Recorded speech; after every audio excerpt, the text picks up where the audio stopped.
దైవజనమా, ఈ క్యారెక్టర్ వీళ్ళల్లో ఉందా లేదా తెలుసుకోవటానికే యోసేపు ఇవన్నీ చేసినట్లుగా చూస్తూ ఉన్నాం. నేను ఒక మాట అంటా, ఒక తల్లి కడుపులో పుట్టిన మనం కానీ, తల్లి కడుపులో కంటే మనమందరం పరలోకపు యేసయ్య కడుపులో నుంచి మనం పుట్టినవాళ్ళం. మనమందరం ఎవరిమై అంటే సహోదరులం. చెప్పండి, మరోసారి చెప్పండి. సహోదరులు అంటే అర్థం ఏంటి? సహ ప్లస్ ఉదరుడు, ఒకే ఉదరములో నుంచి వచ్చిన వాళ్ళు. మనమందరం ఎవరి ఉదరంలో నుంచి వచ్చాం? యేసుక్రీస్తు అనే ఉదరములో నుంచి మనం వచ్చేటం. Praise the lord. మన మధ్యలో బాంధవ్యం ఎలా ఉండాలంటే, సంఘంలో ఎవరైనా సంతోషంగా ఉంటే సంతోషపడే వాళ్ళతో కలిసి మనం సంతోషించాలి, నవ్వే వారితో కలిసి మనం నవ్వాలి. ఎవరైనా ఏడుస్తూ ఉంటే వారితో కలిసి మనం ఏడవాలి. వారి యావత్ బాధలో మనం పాలు పంచుకునే ఆ సహోదరత్వం మనలో ఉంటే, ఆ గుణం దేవుడు నిన్ను పరీక్షించినప్పుడు నీలో కనబడితే ఆకాశపు వాకిలు విప్పి దేవుడు నిన్ను దీవించడం ప్రారంభిస్తాడు. వాస్తవంగా ఇక్కడ అన్నలు అనాల్సిన మాట ఏంటంటే, నాయనా యోసేపు, తప్పు చేసింది బెన్యామీను కదా. ఎవడు తప్పు చేశాడు వాడే శిక్ష అనుభవించాలి. కాబట్టి శిక్ష ఏదో వాడికి అయ్యండి. మా నాన్న ఎదురు చూస్తున్నాడు, మాకు అక్కడ భార్యలు పిల్లలు ఉన్నారు, కాబట్టి మా దేశానికి మేము వెళ్ళిపోతామని బెన్యామీనును బకరా చేసి అప్పగించేసి వీళ్ళు వెళ్ళిపోవాలి. కానీ వీళ్ళ మధ్యలో ఉన్న బంధం ఏంటో తెలుసా? బెన్యామీను చెరసాల్లోకి వెళ్తే మేము చెరసాల్లోకి వెళ్తాం. బెన్యామీను దాసుడైతే బెన్యామీను దాసుడైతే పెద్దగా చెప్పాలి. బెన్యామీను దాసుడైతే బెన్యామీను చెరసాల్లోకి వెళ్తే, బెన్యామీను బంధకాలతో బంధించబడితే, బెన్యామీను బానిస అయితే, బెన్యామీనుతో పాటు మేము కూడా బానిసలమైపోతామని, అంటే ఒకరికొకరు బ్రతుకుతున్న ఆ దివ్యమైన గుణం యోసేపు వాళ్ళల్లో చూశాడు. నేనంట మన లోపట కూడా కేవలం మనలను గూర్చి మనం ఆలోచించకుండా ఎదుటివాడిని గూర్చి ఆలోచించే నిస్వార్థమైన జీవితం దేవుడు నీ లోపట చూస్తే, నిన్ను గూర్చి నువ్వు ఆలోచించు, తప్పులేదు, ఆలోచించు. నిన్ను గూర్చి నీవు ఆలోచిస్తూ, నేను ఎప్పుడు చెప్తా కదా, క్రైస్తవుని గుండెల్లో ఉండాల్సిన మాట, అందరూ బాగుండాలి, అందులో నేను ఉండాలి. సరిపోలా? విన్నారా? ఇది మొట్టమొదటి స్లోగన్ ఎక్కడ చూశానంటే, షాపూర్లో ఒక ఆటో మీద చూసా. సహజంగా ఈ వెహికల్స్కి బ్యాక్ సైడు కొంతమంది విచిత్రమైన మాటలు రాస్తారు. ఒకడు ఏమైనా రాస్తాడో తెలుసా? నీ ఏడ్పే నా ఎదుగుదల అంటాడు. వాడిని చూసి ఎవరు ఏడ్చారో నాకు తెలియదు. నీ ఏడ్పే నా ఎదుగుదలని ఒకడు రాస్తాడు. ఇంకొకడు ఏమి రాస్తాడో తెలుసా? నన్ను చూచి ఆడవకరా అంటాడు. మరి వాడిని చూసి ఎవరు ఏడ్చారో కూడా నాకు తెలియదు. అయితే నేను అనే మాట ఏంటంటే, ఒక అతను ఏమని రాశాడో తెలుసా? అందరూ బాగుండాలి, అందులో నేను ఉండాలి. నేనంట అందులో క్రీస్తు మనసు కనపడుతుంది, అందులో క్రైస్తవుడి మనసు కనపడుతుంది. గట్టిగా చెప్తాం ఆమేనని. ఎప్పుడు అమ్మా, నువ్వు మొద్ద అన్నం తినేటప్పుడు నీకు తోడబుట్టిన చెల్లి ఉంటుంది కదా, నీకు తోడబుట్టిన అక్క ఉంటుంది కదా, నీకు తోడబుట్టిన అన్న ఉంటాడు కదా, నీకు తోడబుట్టిన తమ్ముడు ఉంటాడు కదా. మొద్ద అన్నం తినే ముందు ఒకసారి వాళ్ళని గుర్తుకు తెచ్చుకో. వాళ్ళు తిన్నారో లేదో. నేను కనీ పెంచిన అమ్ముంది కదా, నేను కనీ పెంచి 25 సంవత్సరాలు పోషించి ఒక అయ్య చేతిలో పెట్టిన తండ్రి ఉన్నాడు కదా. మొద్ద అన్నం తినేటప్పుడు, మంచి బట్ట కట్టుకునేటప్పుడు, మా నాన్న కొందో లేదో, మా నాన్న మంచి బట్ట కట్టుకున్నాడో లేదో, మా నాన్న పరిస్థితి ఎట్లుందో ఒక్కసారి నేను కన్న గర్భాన్ని గురించి నువ్వు ఆలోచించు. నేను కట్టుకున్నా, నేను సుఖంగా ఉన్నా, నో, అది మంచి క్రైస్తవుడికి ఉండే లక్షణం కాదు. నువ్వు సుఖవంతమైన జీవితం అనుభవించేటప్పుడు ఒక్కసారి నీ తోబుట్టువును, ఎవరి ఎంగిలి పాలు తాలికి బ్రతికావో ఎవరి రక్తాన్ని పాల రూపంలో చేసుకొని ఏ తల్లి గర్భంలో 9 మాసాలు, ఏ తండ్రి 25 సంవత్సరాలు నేను పెంచి పెద్ద చేశాడో, ఒక మంచి బట్ట కట్టుకునే ముందు మా నాన్నకి ఎలాంటి మంచి బట్టలు ఉన్నాయో లేవో, మా నాన్న ఏ స్థితిలో ఉన్నాడో, ఆ మనస్సు గనక దేవుడు నీ లోపట చూస్తే నమ్మండి, ఆకాశపు వాకిళ్ళు విప్పి దేవుడు నేను దీవించడం ప్రారంభిస్తాను. నేను అతిశయానికి చెప్పట్లా, మిమ్మల్ని పురికొల్పటానికి చెప్తున్నా. నేను హైదరాబాద్లో ఆర్టీసీ క్రాస్ రోడ్ చెక్కడిపల్లిలో ఉన్నప్పుడు మంచి ఉద్యోగం దేవుడు నాకు ఇచ్చాడు. మా అక్క వెధవరాలు, ఆవిడ నాకు జీతం వస్తే ఓ 10,000 రూపాయలు ఆ రోజుల్లో 97 ఆ ప్రాంతంలో ఆ 10,000 రూపాయలు పంపిస్తే ఒక స్థలం వెధవరాలైన మా అక్కకు కొనిపెట్టాడు మా నాన్న, కొంత డబ్బేసి.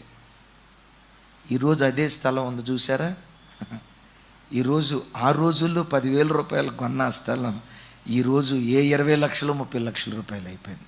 మంచి బిల్డింగ్ కట్టుకున్నా,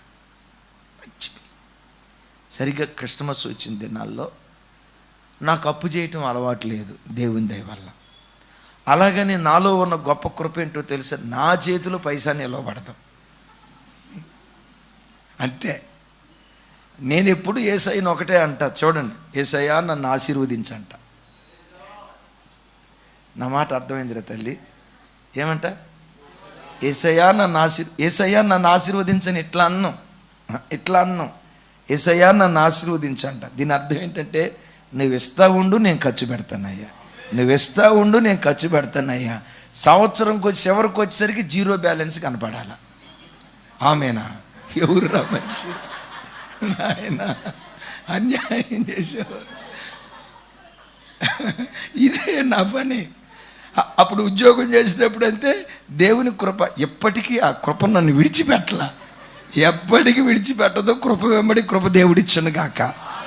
నేను ఎప్పుడు, ప్రభా నువ్వు నా కొరకు నేనేం దాచుకోను. ఎవరి కోసం దాచుకోవాలి? మా కోసం మేమేం దాచుకోం. నువ్విచ్చే ప్రతి రూపాయి నీ సేవకే ఖర్చు పెడతాం, నీ ప్రజల కొరకే ఖర్చు పెడతాం, నశించిపోతున్న ఆత్మల కొరకే ఖర్చు పెడతాం, గ్రామాల్లో సేవ కొరకే ఖర్చు పెడతాం, మందిర స్థలాల కొరకే ఖర్చు పెడతాం, మీటింగ్స్ కొరకే ఖర్చు పెడతాం. ప్రభా మమ్మల్ని ఆశీర్వదించు అని చెయ్యి ఎట్లా అంట. ఇది నేను అనుకుంటా, ఒక్కొక్క వ్యక్తిని తన పని కొరకు ముందుగానే దేవుడు ఏర్పరచుకొని సేవకులకు నేను అనుకుంటా ఒక ప్రత్యేకమైన జీనోమ్ కోడ్ దేవుడు ఏర్పాటు చేస్తాడేమో. ఏది? తనను గూర్చి తాను ఆలోచించకుండా ఇతరులను గూర్చి ఆలోచించే త్యాగపూరితమైన మనసు. డిసెంబర్ నెల వచ్చింది, అప్పు చేసే అలవాటు నాకు లేదు. కానీ విచిత్రం ఏంటంటే, అప్పట్లో 2 క్రెడిట్ కార్డులు ఉన్నాయి, ఒక్కటి కూడా దేవుని దేవలు నేను వాడలా. మరి ఎందుకు కొన్నారంటే, ఆ రోజులో అదొక స్టేటస్ అది.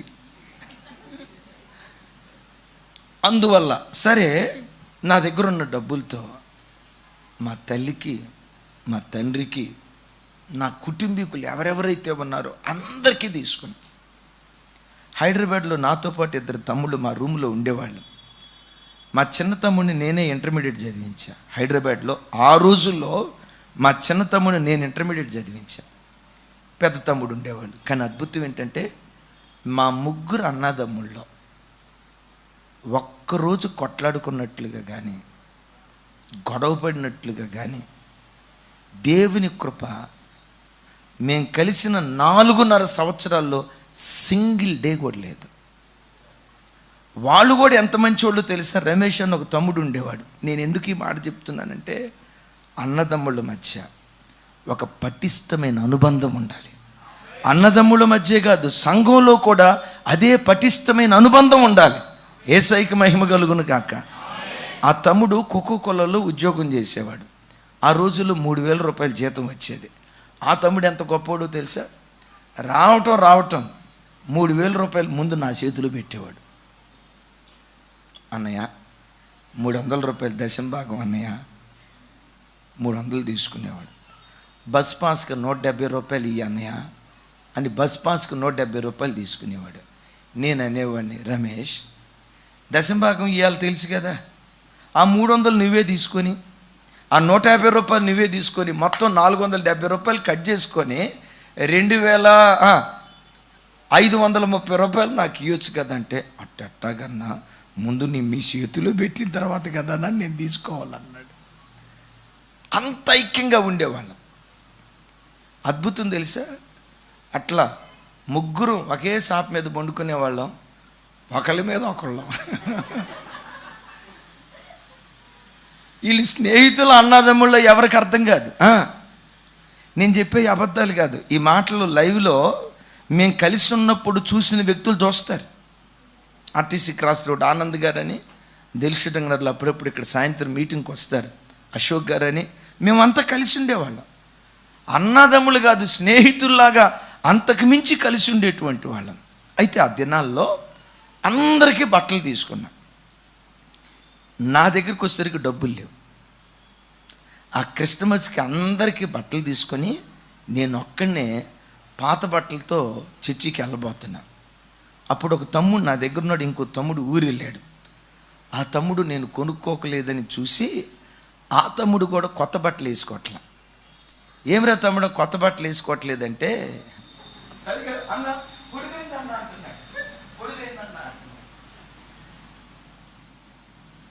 నేను అనుకుంటా, ఎప్పటికీ చూడండి, సంఘంలో ఏ బిడ్డలైనా ఇబ్బందితో ఉన్నారని తెలిస్తే మా కడుపు మార్చుకొని కూడా ఎంతోమంది పేద బిడ్డల ఆకలి తీర్చిన జ్ఞాపకాలు ఈ నిష్ప్రయోజకుల జీవితాల్లో ఉన్నాయి.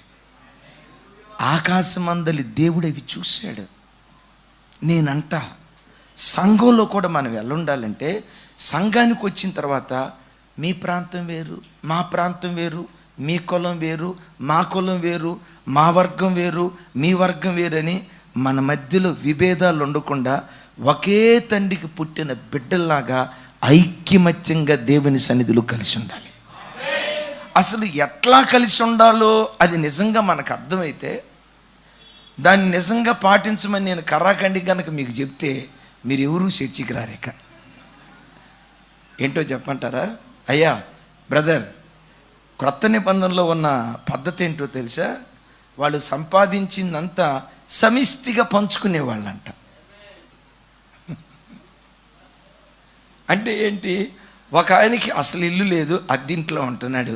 ఇంకొక ఆయనకి 2 ఇళ్ళు ఉన్నాయి. 2 ఇళ్ళు కలిగిన ఆయన ఆ రోజుల్లో ఏం చేసేవాడు? అరే తమ్ముడా, నాకు 2 ఇళ్ళు ఉన్నాయి, ఏం చేసుకోను? ఒక ఇంట్లో నేను ఉంటా, రెండో ఇంట్లో నువ్వు ఉండు, రెంటకు కాదు.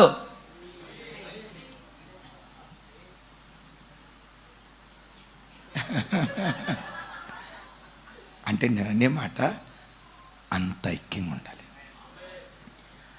అలాంటి సహోదర ప్రేమ ఆప్యాయత దేవుడు మనలో చూస్తే, నిన్ను పరీక్షించినప్పుడు అది నీ లోపట దేవునికి కనబడితే పరీక్షిస్తాడు. ఆయన నీ స్వభావాన్ని పరీక్షిస్తాడు, నీ గుణగణాలు పరీక్షిస్తాడు. త్యాగపూరితమైన బుద్ధ, పిసినారి బుద్ధ, ప్రేమ కలిగిన బుద్ధ, స్వార్థంతో కూడుకున్న బుద్ధ, త్యాగపూరితమైన మనస, ఎప్పుడు ఎదుటోడికి పెట్టాలనే ఆతృత కలిగిన ఆ దాతృత్వపు గుణం కలిగిన మనస. దేవుడు నీ హృదయాన్ని పరీక్షించినప్పుడు ఆ పరీక్షలో నీ హృదయం త్యాగపూరితమైనదని తెలిస్తే ఆకాశపు వాకిలి విప్పి దేవుడు దీవించడం ప్రారంభిస్తాడు. 2 చక్కటి సన్నివేశాలు చెప్తా. ఇప్పుడు యెరూషలేములో ఓ ప్రత్యేకమైన స్థలంలో సియోను పర్వతం మీద చూడండి సియోను పర్వతం మీద సొలొమోను మందిరాన్ని కట్టాడు కదా. దేవుడు అక్కడే మందిరాన్ని కట్టమని చెప్పాడు కదా. ఆ స్థలంలోనే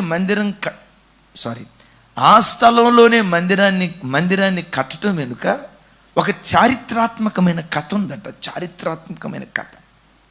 ఆ స్థలాన్ని దేవుడు చేసుకోవటానికి, ఆ స్థలాన్ని దేవుడు ఎన్నుకోవటానికి ఒక చారిత్రాత్మకమైన కథ గడిచిన కాలాల్లో ఆ స్థలంలో జరిగిందట. ఆ ప్రాంతాల్లో ఒకే తల్లికి పుట్టిన 2 అన్నదమ్ముళ్ళు ఉన్నారు. పెద్దోడికి పెండ్లయింది, ఎందుకో పిల్లలు కలగల. రెండోవాడికి పెండ్లయింది, 2 పిల్లలు. ఆ సంవత్సరం పంట పొలం విపరీతంగా పండింది. అన్న పంట పొలం బాగా పండింది, తమ్ముడు పొలం పండింది. ఆ ధాన్యాన్ని గాదెల్లో సిద్ధపరుచుకున్నారు. మధ్యరాత్రి వేళ అన్న ఆలోచిస్తున్నాడట. చూడండి, అన్న ఆలోచిస్తున్నాడట. ఏమనో తెలుసా? నాకా పిల్లలు లేరు, మా ఇంట్లో ఎవరు? నేను, నా భార్య. ఇంత ధాన్యం ఏం చేసుకుంటాం, ఇంత ధాన్యం ఏం చేసుకుంటాం?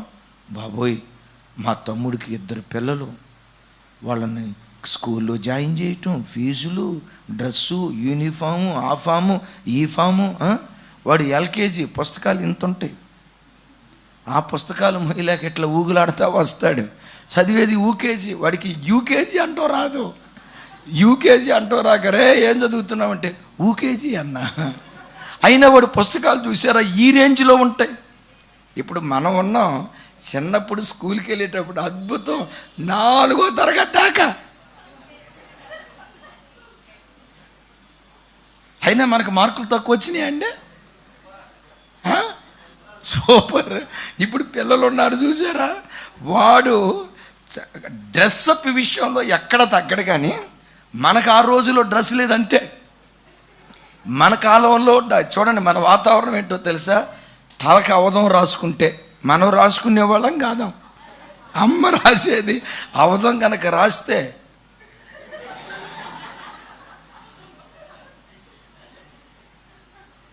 కదా కదా అప్పటికి మన ఖర్చు ఉండేదా? ఏంటి చెప్పండి.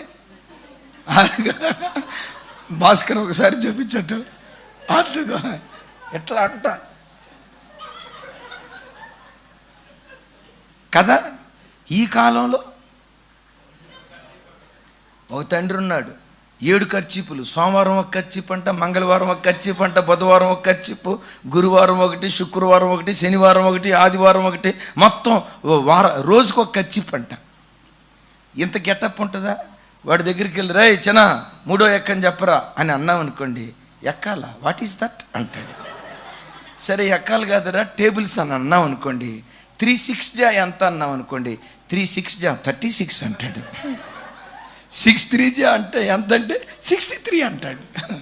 అంటే డ్రెస్ అప్ విషయంలో సూపర్. కానీ ఏదో అంటారు కదా, పైన లోపట అంటే అట్లాగని అందరూ అట్లేం లేరు. యేసయ్యకి మహిమ కలుగును గాక.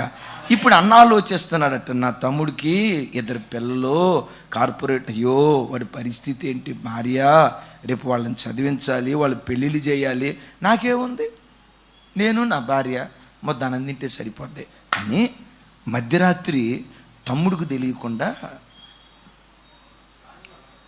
ధాన్యపు బస్తా తన నెత్తి మీద వేసుకొని ఎవ్వరూ చూడకుండా తమ్ముడు గాదిలో 2 బస్తాలు పోసి వచ్చాడట. అన్నట్ల పోసి వచ్చాడో లేదో తమ్ముడు అక్కడ పండుకొని ఆలోచిస్తున్నాడంట, అరే రే రే రే పాపం, మా అన్నకు పిల్లలు లేరే, నాక 2 కొడుకులు ఉన్నారు. రేపు వృద్ధాప్యానికి వెళ్తే ఎవడో ఒకడు గంజి పోయిపోతాడా? మరి నాన్నకి ఎవరు ఉన్నారు? నాన్నని ఎవరు చూస్తాడు? అమ్మో నాన్న రేపు 4 రూపాయలు దాచిపెట్టుకుంటే వృద్ధాప్యంలో ఏదైనా ఆశ్రయం వస్తుందని చెప్పి తమ్ముడు అన్నను గురించి ఆలోచిస్తా అన్నం నిద్రపోయేటప్పుడు ఆయన 2 ధాన్య బస్తాలు తీసుకొచ్చి అన్న దాంట్లో వేసాడట. తెల్లారింది, అన్న తన గాది దగ్గరికి వచ్చాడు, తమ్ముడు తన గాది దగ్గరికి వచ్చాడు. ఏమి ఎంత కూడా చెక్కు జాతరలో మొత్తం సమృద్ధిగా ధాన్యం ఉంది. ఇదేంట్రా బాబు, అల్లావుద్దీన్ అద్భుత దీపం లాగా ఉంది. అట్లా కాకపోయినా బైబిల్లో ఒక తల్లి ఉంది కదా, ఆ పేద విధవరాలు కరువు కాలం తీరే వరకు గంపలో పిండి తక్కువ కాలేదు, బుడ్డిలో అన్నట్లుగా. ఏంటిది విచిత్రం అని చెప్పి, నేను రాత్రిపూట సరిగ్గా తీసినట్లేనని చెప్పి అన్నట్టు వెళ్ళి మరలా మరుసటి రోజు దాని నిండా ధాన్యం పోసుకొని 2 బస్తాలు వేసాడట. తమ్ముడు కూడా సేమ్ అలాగే చేశాడట.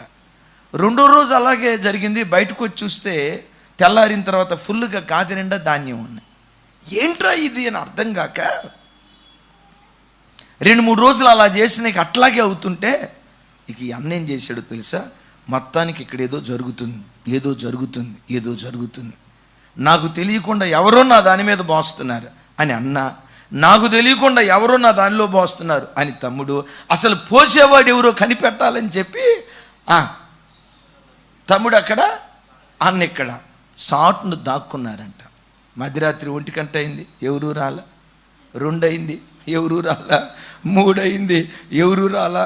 అరే ఇదేదో మనకు అర్థం కావట్లేదులే, సరే మనకు ఎందుకులే అని చెప్పి మన ధాన్యం తమ్ముడు దాంట్లో వేసేద్దామని అన్న బయలుదేరాడు, అన్న దాంట్లో వేద్దామని తమ్ముడు బయలుదేరాడు. అద్భుతం. ఈయన సంచి భుజం మీద పెట్టుకున్నాడు, అన్న సంచి భుజం మీద పెట్టుకున్నాడు. అన్న దాంట్లో వేద్దామని తమ్ముడు బయలుదేరాడు, తమ్ముడు దాంట్లో వేద్దామని అన్న బయలుదేరాడు. ఇద్దరు అన్నదమ్ముళ్ళు ఒక్క చోట ఎదురు బొదురు కలుసుకొని ఒకళ్ళ మీద ఒకళ్ళు పడి గుండె లవిసేలాగా ఏడుస్తున్నారంట.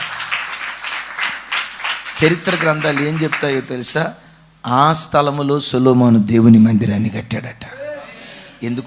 ఎందుకో తెలుసా? మందిరం అలా ఉండాలి. చెప్పాలి. మందిరం నిన్ను పరీక్షిస్తాడు, నీకు చేతి నిండా డబ్బులు ఇస్తాడు.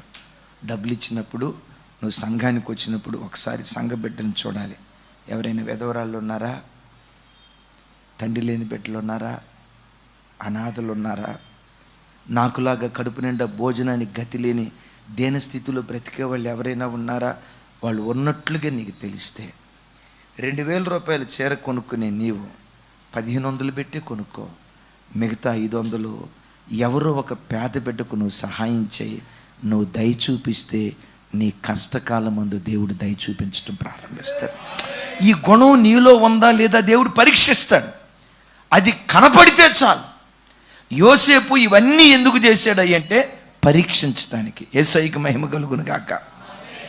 సరే, ఇంతకీ బెన్యామీనును తండ్రి యాకోబు సరిగ్గా ప్రేమిస్తున్నాడా లేదా అది కూడా తెలుసుకోవాలనుకున్నాడు. యోధా ఏం చెప్పాడో చూడండి. ఆదికాండం 44వ అధ్యాయం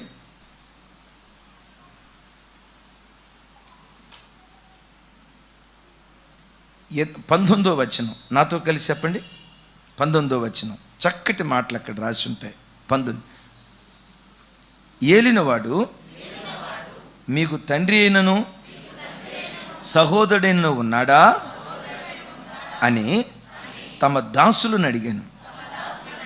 అందుకు మేము, మాకు ముసలివాడైన తండ్రియు అతని ముసలితనమున పుట్టిన ఒక చిన్నవాడును ఉన్నాడు, వాని సహోదరుడు. ఆ మాట వినడంతో యోసేపు గుండె ఒక నిమిషం ఆగిపోయినట్టు ఉంటుంది. అతని సహోదరుడు చనిపోయాడా బ్రతికున్నాడా? చనిపోయాడా? బ్రతికున్నాడా చనిపోయాడా? బ్రతికుంటే ఏమని చెప్తున్నారు? చెప్పాలి. ఏమని చెప్తున్నాడు? చనిపోయాను. వాని తల్లికి ఒక్కడే మిగిలి ఉన్నాడు, వాని తండ్రి వానిని ప్రేమించుచున్నాడని చెప్పితిమి. అప్పుడు తమరు, నేను అతన్ని చూచుటకు అతన్ని నా యొద్దకు తీసుకురండని తమ దాసులతో చెప్పితిరి. అందుకు మేము, ఆ చిన్నవాడు తన తండ్రిని విడవలేడు. ఆ చిన్నవాడు పెద్దగా ఆ చిన్నవాడు తన తండ్రిని విడవలేడు. వాడు తన తండ్రిని విడిచిన యెడల వాని తండ్రి చనిపోవునని ఏలిన వానితో చెప్పితిమి. ఎట్లాంటి తండ్రి కొడుకులండి! అట్లుండాలి బిడ్డలు. నాకు జానన్న యాండీని చూస్తే ముచ్చటేస్తుంది. అట్లుండాలి. ఏమంటాడు? ఆ కొడుకు తండ్రిని విడవలేడు. ఒకవేళ తండ్రిని ఆ కొడుకే కనుక విడిస్తే తండ్రి చెప్పాలి. దీని కంటిన్యూషన్ కొంచెం ముందులో అంటాడు. చూడండి ఆ మాట. కాబట్టి నా తండ్రి అయిన తమ దాసుని యొద్దకు మేము వెళ్ళి ఏలిన వారి మాటలు అతనికి తెలియచేసితిమి. మా తండ్రి, మీరు తిరిగి వెళ్ళి మన కొరకు కొంచెం ఆహారము కొనుక్కురండి అని చెప్పినప్పుడు మేము అక్కడికి వెళ్ళలేము. మా తమ్ముడు మాతో కూడా ఉండిన యెడల వెళ్ళుదము. మా తమ్ముడు, చూడండి పదే పదే ఏమంటున్నారు? చెప్పాలి మా తమ్ముడు, చెప్పాలి. మా తమ్ముడు రిపీటెడ్గా అంటున్నాడా, అప్పుడప్పుడు అంటున్నాడా? రైట్. మా తమ్ముడు మాతో ఉంటేనే గాని ఆ మనుష్యుని ముఖము చూడలేమని చెప్పితిమి. అందుకు తమ దాసుడైన నా తండ్రి నా భార్యకిద్దరిని కనినని మీరు ఎరుగుదురు. మరలా అందుకు తమ దాసుడైన నా తండ్రి నా భార్య, ఎవరావిడ? రాహేలు. నాకిద్దరిని కనినని మీరు ఎరుగుదురు. వారిలో ఒకడు నా యొద్ద నుండి వెళ్ళిపోయెను. అతడు నిశ్చయముగా దుష్టమృగముల చేత చేల్చబడిన అనుకొంటిని. అప్పటి నుండి అతడు నాకు కనబడలేదు. ఆ మాటలు వింటున్నప్పుడు యోసేపు ఏమనుకొని ఉంటాడు? అల్లాడిపోయి ఉంటాడు. నాకు తెలియదు, కానీ నాకు ఈ ఆదికాండం, ఈ సన్నివేశాలు చదువుతూ ఉంటే కళ్ళెమ్మటి నీళ్ళు అట్లా సుడులు తిరుగుతూ ఉంటాయి. ఎంత మంచి అన్నదమ్ములు, ఎంత మంచి తండ్రి కొడుకులు, ఎంత చక్కటి ఆప్యాయత. నేను ఎప్పుడు చెప్తా కదా, క్రైస్తవ్యం అంటేనే ప్రేమ, క్రైస్తవ్యం అంటేనే ఐక్యత, క్రైస్తవ్యం అంటేనే సహోదరత్వం, క్రైస్తవ్యం అంటేనే త్యాగం. సరే, నాకు కనబడలేదు. చెప్పాలి 29. మీరు నా ఎదుట నుండి ఇతన్ని తీసుకొని పోయిన తర్వాత ఇతనికి హాని సంభవించిన యెడల నెరసిన వెంట్రుకలు గల నన్ను మృతుల లోకములోనికి దుఃఖముతో దిగిపోవునట్లు చేయుదురని మాతో చెప్పాను. కావున తమ దాసుడైన నా తండ్రి యొద్దకు నేను వెళ్ళిన యెడల ఈ చిన్నవాడు మా యొద్ద లేని యెడల అతని ప్రాణము ఇతని ప్రాణముతో పెనవేసుకొని ఉన్నది. గనుక ఈ చిన్నవాడు మా యొద్ద లేకపోవుట అతడు చూడగానే, రే చిన్న, మీ నాన్నకి నీకు అట్లా ఉండాల. ఒకరి ప్రాణంతో ఒకరి ప్రాణం, ఒకరి ప్రాణం అతడు రాకపోతే రాలేదన్న సంగతి తెలుసుకొని చనిపోతాడు. అతడు లేకుండా ఈయన బ్రతకలేడు, ఈయన లేకుండా. సరే, వాళ్ళ మధ్యలో అంత ప్రేమ ఉంది కదా. ఈ మాట, ఈ సంగతి 10 మందికి తెలిసింది కదా. ఏంటి? బెన్యామీను లేకపోతే యాకోబు బ్రతకలేడు అంటే, బెన్యామీను లేకపోతేనే యాకోబు బ్రతుకుతాడంటే మేము లేకపోయినా బ్రతుకుతాడనే కదా. అంటే ఇప్పుడు మాకంటే ఎక్కువగా, ఇప్పుడు దీన్ని బట్టి ఏం పుట్టాలి? మరి పుట్టిందా? ఎందుకు పుట్టలేదు? అదే రూపాంతరం చెందినటువంటి వ్యక్తిత్వం. యోసేపును గోతిలో వేసింది దేన్ని బట్టి? చెప్పాలి. ఐగుప్తు దేశానికి అమ్మింది దేన్ని బట్టి? ఇప్పుడు వాళ్ళు ఏమని పశ్చాత్తాపడి ఉంటారో తెలుసా? ఛీ, మా అసూయ బుద్ధిని బట్టే తమ్ముడిని పొట్టను పెట్టుకున్నాం.